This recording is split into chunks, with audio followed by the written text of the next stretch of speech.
DSU was more than just an educational institution. It was a community of, teachers and faculty and students who were kind of like hell-bent on changing the world.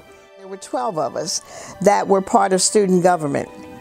And the 12, we had rallied a lot of the other students, and in order to make our voice heard, we had to go and take over Grossley Hall. And now what we have is we have the advent of social media and all these other mediums where now these students, their protests can spark and create a wave throughout the entire nation overnight. The university even itself feeds off of the activism that you see from the student body.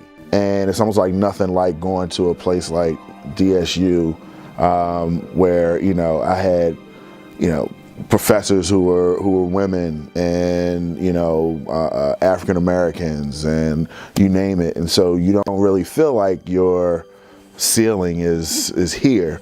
You see all the great folks that come out of those schools, and Thurgood Marshall coming out of Lincoln, and Martin Luther King coming out of Morehouse, and Oprah coming out of was it Tennessee State or something along those lines. You see all of these great people who are coming out, who are being churned out of this system, and you feel like, man, I come out of here, I can do anything.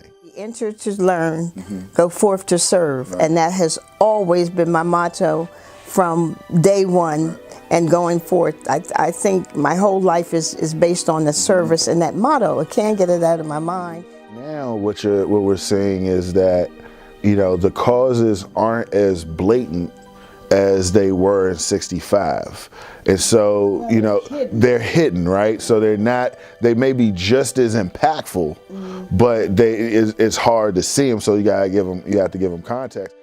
There's always somebody that did something for you that you might not even know, maybe on the streets now, maybe homeless, but did something. If they walked in a march, or if they picked up a phone, or if they registered to vote, that made it possible for the things that you have today. So don't ever discount anyone because they don't look like you, or you don't think that they've contributed anything to society.